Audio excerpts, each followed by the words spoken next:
Hello, welcome back to the channel. Thank you ಯಾರೆಲ್ಲ ನನ್ನ ಚಾನಲ್ನ ಸಬ್ಸ್ಕ್ರೈಬ್ ಮಾಡಿದ್ದೀರಾ. ಫಸ್ಟ್ ಟೈಮ್ ಇದೇ ಒಂದು ವಿಡಿಯೋ ಮುಖಾಂತರ ನನ್ನ ಚಾನಲ್ನ ವಿಸಿಟ್ ಮಾಡ್ತಿದ್ರೆ ರಿಟರ್ನಿಂಗ್ ಸಬ್ಸ್ಕ್ರೈಬರ್ಸ್ ಇದ್ದರೆ ಎಲ್ಲರಿಗೂ ವೆಲ್ಕಮ್. ಇವತ್ತಿನ ಟಾಪಿಕ್ ಲವ್ ರೀಡಿಂಗ್ ಆಗಿರುತ್ತೆ. ವಾಟ್ಸ್ ಗೋಯಿಂಗ್ ಆನ್, ಈ ಪ್ರೀತಿಯಲ್ಲಿ ಮುಂದೆ ಏನಾಗಬಹುದು. ಮೇ ಬಿ ಕೆಲವೊಬ್ಬರಿಗೆ ಇದು ನೋ ಕಾಂಟ್ಯಾಕ್ಟ್ ಸಿಚುವೇಶನ್ ಆಗಿರಬಹುದು, ಕನ್ಫ್ಯೂಷನ್ ಇರಬಹುದು, ವಾಟ್ ನೆಕ್ಸ್ಟ್. ಇನ್ನು ಕೆಲವೊಬ್ಬರಿಗೆ ನಾವಿಬ್ರು ಮದುವೆ ಆಗ್ತೀವ, ಆ ಥರ ಕನ್ಫ್ಯೂಷನ್. ಇನ್ನು ಕೆಲವೊಬ್ಬರಿಗೆ ಈ ಪ್ರೀತಿ ಕೊನೆವರೆಗೂ ಇರುತ್ತಾ, ನಾವಿಬ್ರು ಜೊತೆಯಾಗಿರ್ತೀವ, ಈ ಥರದ ವಿಷಯಗಳಿಗೆ ಇಲ್ಲಿ ಆದಷ್ಟು ನಾನು ನಿಮ್ಮ ಪರ್ಸನ್ ಎನರ್ಜೀಸ್ನ ಪಿಕ್ ಮಾಡೋದಕ್ಕೆ ಟ್ರೈ ಮಾಡ್ತೀನಿ. ಕೊನೆವರೆಗೂ ನೋಡಿ. ಇದೇ 8ನೇ ತಾರೀಕು ಮಾರ್ಚ್ ದಾವಣಗೆರೆಯಲ್ಲಿ ಒನ್ ಡೇ ವರ್ಕ್ಶಾಪ್ನ ಕಂಡಕ್ಟ್ ಮಾಡ್ತಾ ಇದ್ದೀನಿ. ಮಾರ್ನಿಂಗ್ 10 o'clock 5 o'clock ಇರುತ್ತೆ. ಹೌ ಟು ಅಟ್ರಾಕ್ಟ್ ಮನಿ ಅನ್ನೋದ್ರ ಬಗ್ಗೆ ಟಾಪಿಕ್ ಆಗಿರುತ್ತೆ. ಮನಿ, ಅಟ್ರಾಕ್ಷನ್, 7 ಚಕ್ರ ಹೀಲಿಂಗ್, ಮೆಡಿಟೇಷನ್ ಎಲ್ಲ ಇರುತ್ತೆ. ಕ್ರಿಸ್ಟಲ್ ಸೇಲ್ ಸಹ ಇರುತ್ತೆ, ನಿಮಗೆ ಯುನೀಕ್ ಕ್ರಿಸ್ಟಲ್ ಸೇಲ್ ಸಹ ಇರುತ್ತೆ. ಈಗ ಈ ಒಂದು ವ್ಯಕ್ತಿಯನ್ನು ನೆನಪಿಸ್ಕೊಳ್ತಾ ಈ ಒಂದು ರೀಡಿಂಗ್ನ ನೋಡಿ, ನೀವು ಪ್ರೀತಿ ಮಾಡ್ತಾ ಇರೋ ವ್ಯಕ್ತಿಯ ಹೆಸರನ್ನು ಮನಸ್ಸಲ್ಲಿ 3 times ಹೇಳ್ಕೊಳ್ತಾ ಈ ಒಂದು ರೀಡಿಂಗ್ನ ವಾಚ್ ಮಾಡಿ.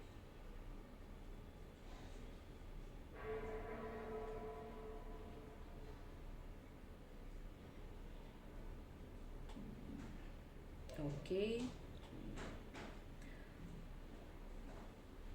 ಇವ್ರ ಬಗ್ಗೆ ನೀವು ಯೋಚನೆ ಮಾಡಿದಾಗ ಅಥವಾ ನೀವು ಅವ್ರ ಬಗ್ಗೆ ಅವರು ನಿಮ್ಮ ಬಗ್ಗೆ ಯೋಚನೆ ಮಾಡಿದಾಗ ಕಣ್ಣಲ್ಲಿ ನೀರು ಬರುವಂಥದ್ದು.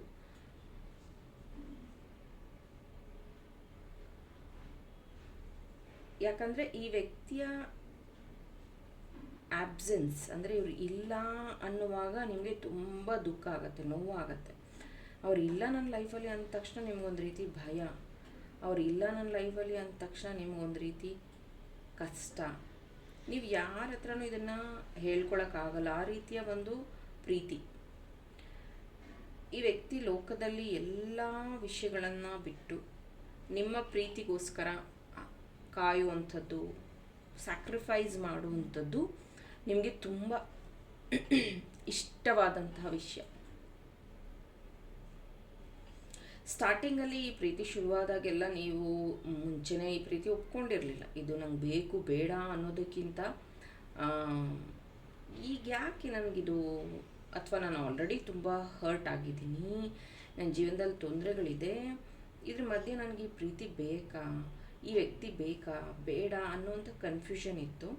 ಆದರೆ ಕಾಲ ಕಳೀತಾ ಕಳೀತಾ ಈ ವ್ಯಕ್ತಿಯ ಸ್ವಭಾವ, ನಡವಳಿಕೆ, ಜೊತೆಗೆ ಅವ್ರು ತೋರಿಸ್ತಾ ಇದ್ದಂತಹ ಕಾಳಜಿ, ಪ್ರೀತಿ ಎಲ್ಲದೂ ನಿಮ್ಮನ್ನು ಒಂದು ರೀತಿ ಸ್ಟ್ರಾಂಗ್ ಆಗಿ ಮಾಡ್ತು. ಸ್ಟ್ರಾಂಗ್ ಆಗಿ ನಿಮ್ಮನ್ನು ಇನ್ನೂ ಸ್ಟ್ರಾಂಗ್ ಆಗಿ ಈ ಪ್ರೀತಿಯಲ್ಲಿ ನಂಬಿಕೆಯನ್ನು ಹುಟ್ಟಿಸಿತ್ತು.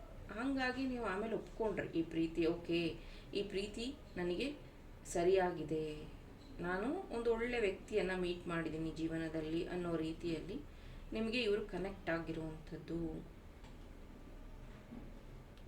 ಎಷ್ಟೋ ಸತಿ ಇವರಿಗೋಸ್ಕರ ನೀವು ಚೇಂಜಸ್ನ ಮಾಡ್ಕೊಂಡಿದ್ದೀರಾ. ಮೇ ಬಿ ಸ್ಥಳ ಬದಲಾವಣೆ ಅಥವಾ ಟ್ರಾನ್ಸ್ಫರ್ ಅಥವಾ ನಿಮ್ಮ ಡ್ರೆಸ್ಸಿಂಗ್ ಸೆನ್ಸ್ನ ಚೇಂಜ್ ಮಾಡ್ಕೊಳ್ಳುವಂಥದ್ದು. ಎಷ್ಟೋ ಫ್ರೆಂಡ್ಸ್ನ ನೀವು ಬ್ಲಾಕ್ ಮಾಡುವಂಥದ್ದು, ಅವ್ರ ಹತ್ರ ಮಾತಾಡದೇ ಇರುವಂಥದ್ದು, ಅಂದರೆ ಫ್ರೆಂಡ್ ಸರ್ಕಲಿಂದನೇ ದೂರ ಆಗಿರುವಂಥದ್ದು. ಇವ್ರು ಯಾರು ಬೇಡ ಅನ್ನೋ ರೀತಿಯಲ್ಲಿ ಅವರನ್ನ ನೀವು ದೂರ ಮಾಡ್ಕೊಂಡಿರುವಂಥದ್ದು.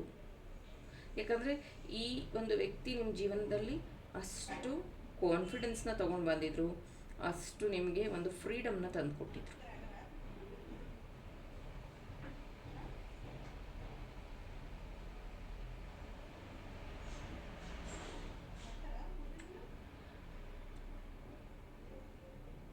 ಆದರೆ ಮುಂಚೆ ಎಲ್ಲ ಈ ವ್ಯಕ್ತಿಗೆ ಪ್ರೀತಿಯಲ್ಲಿ ಆದಂತಹ ನೋವು, ದುಃಖ, ಯಾಕಂದರೆ ಅವ್ರ ಲೈಫಲ್ಲಿ ಫೇಲ್ಯೂರ್ ಆಗಿತ್ತು, ಅದನ್ನು ಅವ್ರು ನಿಮ್ಮ ಹತ್ರ ಶೇರ್ ಸಹ ಮಾಡ್ಕೊಂಡಿದ್ದಾರೆ.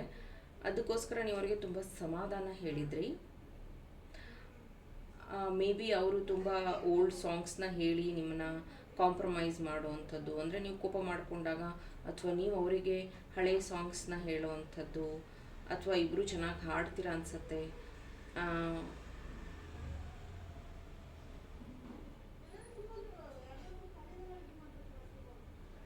ಹಳೆ ಗೀತೆಗಳನ್ನು ಹಾಡಿ ಖುಷಿ ಪಡಿಸುವಂಥದ್ದು, ಅಥವಾ ಮಾತಾಡ್ತಾ ಒಂದು ಸಾಂಗ್ನ ಡೆಡಿಕೇಟ್ ಮಾಡುವಂಥದ್ದು, ಈ ಥರ ಜೋವೆಲ್ ಆಗಿರುವಂಥ ವ್ಯಕ್ತಿ ಅವರು.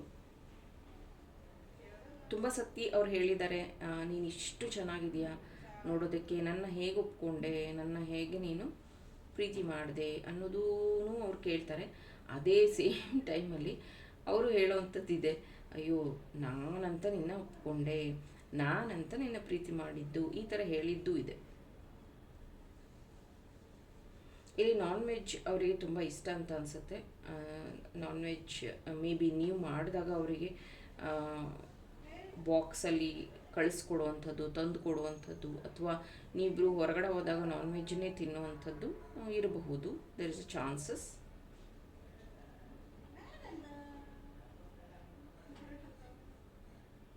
ಮಿಥುನ ರಾಶಿ, ಸಿಂಹ ರಾಶಿ, ಮಕರ ರಾಶಿ, ಕರ್ಕಾಟಕ ರಾಶಿ,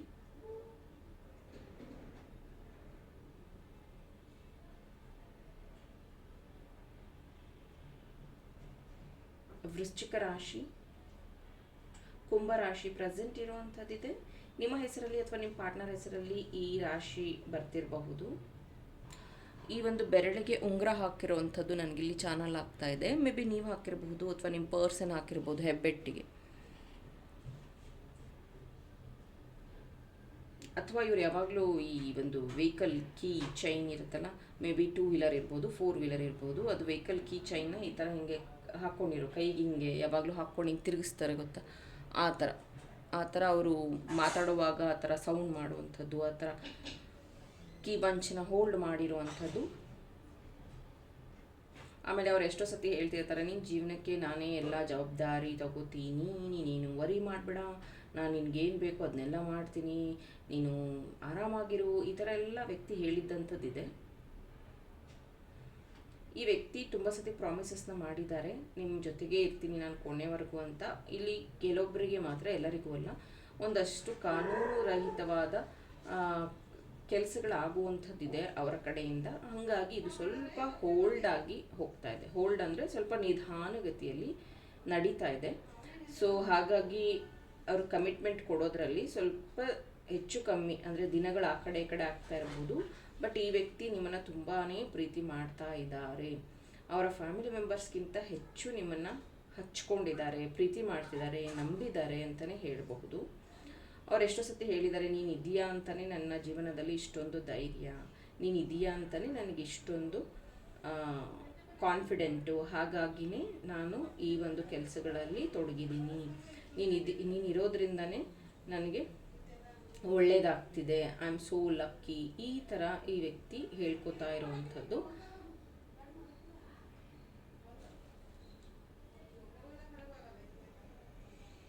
ಮೇ ಬಿ ಅವರು ನಿಮ್ಗೆ ಹೇಳಿರ್ತಾರೆ ಪಿಂಕ್ ಕಲರ್ ಅಥವಾ ಸ್ಕೈ ಬ್ಲೂ ಕಲರ್ ಅಥವಾ light orange colour, peach colour, ಈ ಥರದನ್ನು ನೀನು ವೇರ್ ಮಾಡು, ನೀನು ತುಂಬ ಚೆನ್ನಾಗಿ ಕಾಣ್ತೀಯಾ, ಈ ಥರ. ಮೇ ಬಿ ನೀವು ನೇಲ್ ಪಾಲಿಶ್ ಸಹ ಹಾಕಲ್ಲ ಅನ್ಸತ್ತೆ. ಇದು ಹುಡುಗಿರಿಗೆ ನಾನು ಹೇಳ್ತಾ ಇರೋದು. ಅವರು ಅಂದರೆ ನಿಮ್ಮ ಒಂದು ಸಿಂಪ್ಲಿಸಿಟಿನೋ ಅಥವಾ ನೀವಿರೋ ಒಂದು ನ್ಯಾಚುರಲ್ ಇದನ್ನು ಅವ್ರಿಗೆ ತುಂಬ ಇಷ್ಟ ಆಗುತ್ತೆ. ಅದನ್ನು ಅವ್ರು ತುಂಬ ಸತಿ ಹೇಳಿದ್ದಾರೆ.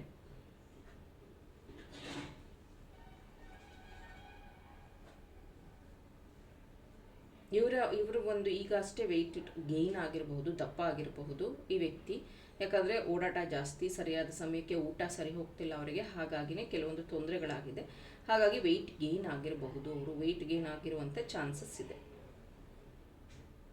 ಪ್ರೀತಿಯಲ್ಲಿ ಅವರು ಕೊನೆವರೆಗೂ ನಿಮ್ಮ ಜೊತೆಗಿರಬೇಕು, ನೀವೇ ಅವರ ಪಾರ್ಟ್ನರ್ ಅನ್ನೋದನ್ನು ಸಂಪೂರ್ಣವಾಗಿ ನಂಬಿದ್ದಾರೆ. ಆ ಮಾತನ್ನ ಅವರು ಉಳಿಸ್ಕೊಳ್ಳೋದಕ್ಕೂ ಟ್ರೈ ಮಾಡ್ತಾ ಇದ್ದಾರೆ. ಆ್ಯಂಡ್ ಬರುವಂಥ ದಿನಗಳಲ್ಲಿ ಅದರ ಬಗ್ಗೆ ನಿಮಗೆ ಇನ್ನೂ ಸಹ ಹೆಚ್ಚು ಕಾನ್ಫಿಡೆನ್ಸ್ನ ಅವ್ರು ಕೊಡ್ತಾರೆ. ಯಾವ ರೀತಿ ನಾನು ನಿನ್ನ ಉಳಿಸ್ಕೋಬಹುದು ಜೀವನದಲ್ಲಿ, ಎಷ್ಟು ಪ್ರೀತಿ ಮಾಡ್ತಿದ್ದೀನಿ ಅಂತ ಹೆಂಗೆ ತೋರಿಸ್ಕೊಳ್ಳೋದು. ಕೆಲವರು ಅಂದ್ಕೊಂಡಿದ್ದಾರೆ ಏನಾದರೂ ಗಿಫ್ಟ್ ತಂದು ಕೊಟ್ಟರೆ, ಏನಾದರೂ ಹಣ ಖರ್ಚು ಮಾಡಿದ್ರೆ ಮಾತ್ರ ಪ್ರೀತಿ ಮಾಡ್ತಾ ಇದ್ದಾರೆ ಅಂತ. ಅಲ್ಲ, ಆ ವ್ಯಕ್ತಿ ತೋರಿಸುವಂಥ ಕೇರ್, ಲವ್, ಎಮೋಷನ್ ಇದೆಯಲ್ಲ, ಅದು ನಿಮ್ಮನ್ನು ಈ ವ್ಯಕ್ತಿನ ನಂಬೋದಕ್ಕೆ ತುಂಬ ತುಂಬ ಬಲವಾದ ಕಾರಣ ಆಗಿದೆ.